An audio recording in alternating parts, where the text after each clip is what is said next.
Hello my dear student and viewers.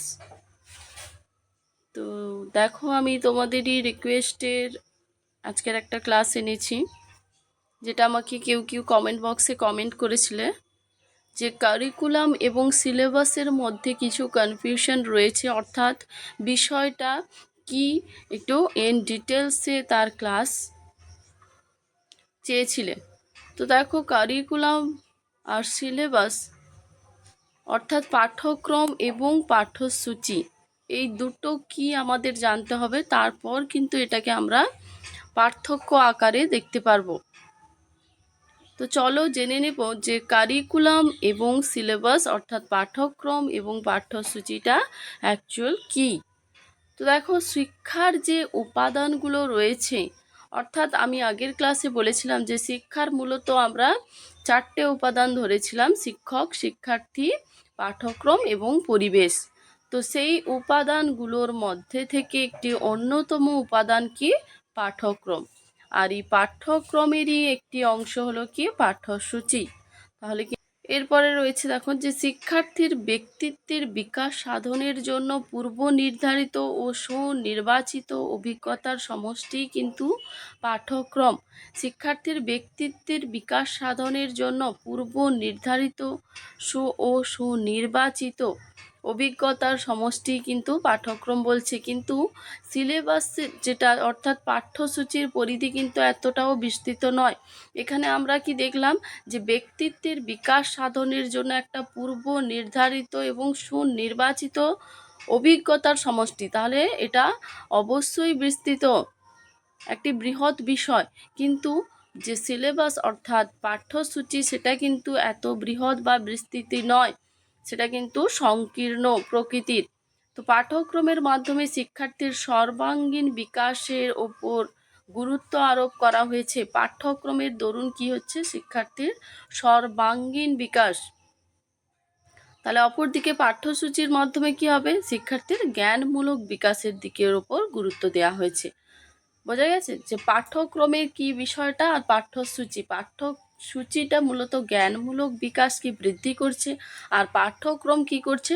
সর্বাঙ্গীন বিকাশ ঘটাচ্ছে। শুধু জ্ঞান নয়, সর্বাঙ্গীন বিকাশ ঘটাচ্ছে কে? না, পাঠ্যক্রম। তো তাহলে দেখো যে পাঠ্যক্রম কিন্তু সর্বদা পরিবর্তনশীল বিষয়, কিন্তু পাঠ্যসূচি পরিবর্তনশীল নয়, অর্থাৎ অপরিবর্তনশীল। এই যে পার্থক্যগুলোর থেকে বলা যায় কি, যে পাঠ্যক্রম সার্বিক বিষয় আর অপরদিকে পাঠ্যসূচি হলো পাঠ্যক্রমের একটি মাত্র অংশ। অর্থাৎ পাঠ্যক্রম হলো হোল প্রসেস এবং তারই একটি অংশ কি? পাঠ্যসূচি। যেটা আমি একটা উদাহরণ দিলে খুব স্পষ্টভাবে বিষয়টা বোঝা যাবে। দেখো, কেউ গ্র্যাজুয়েশন কমপ্লিট করবে, তাহলে সেখানে গ্র্যাজুয়েশন কোর্সটা হচ্ছে 3 বছরের কোর্স। অর্থাৎ এই কোর্সের যে বিষয়টা, সেটা কিন্তু অন্তর্ভুক্ত রয়েছে কার মধ্যে? পাঠ্যক্রমের মধ্যে। আর এরই মধ্যে যে বিষয়গুলি অন্তর্ভুক্ত থাকে সেগুলো কি হয়েছে? যে পাঠ্যসূচি। ঠিক আছে? তাই পাঠ্যক্রম হলো কোনো প্রতিষ্ঠানের বৃক্ষস্বরূপ, কোনো প্রতিষ্ঠানের বৃক্ষস্বরূপ, এবং সেই বৃক্ষেরই শাখা প্রশাখাকে আমরা কি বলবো? পাঠ্যসূচি। ঠিক আছে? সেই বৃক্ষের শাখা প্রশাখাকে আমরা কি বলছি? পাঠ্যসূচি। তো আরও উদাহরণ দিলে স্পষ্ট করে বুঝতে পারবে। যে ধরো কোনো ক্লাস, তুমি উচ্চ মাধ্যমিক দেবে, ঠিক আছে? তো এখন সিলেবাস হয়ে গেছে, চেঞ্জ হয়ে গেছে কি, যে সেমিস্টার চলে এসছে, ক্লাস 11 এবং 12 মিলে সেমিস্টার হয়ে এইচএস সেকশানটা তৈরি হচ্ছে। তো এই যে 11 এবং 12-এর যে বিষয়গুলো আমরা পড়ব, সেগুলো কি রয়েছে? পাঠ্যক্রম। অর্থাৎ ক্লাস 11, 12 নিয়ে রয়েছে কি? পাঠ্যক্রম। এবং এর মধ্যে যে সমস্ত আমরা বিষয়গুলো পড়ব, ধরো সাবজেক্ট কি, যে ইংলিশ বইয়ের মধ্যে যে সমস্ত বিষয় বা টপিকগুলো আমরা পড়ব, সেগুলোকে আমরা কি বলছি? সিলেবাস বলছি। ঠিক আছে? তো আমরা বাংলা পড়ব, বাংলা বইয়ের মধ্যে যে সমস্ত বিষয়গুলো রয়েছে সেগুলোকে আমরা সিলেবাস বলছি।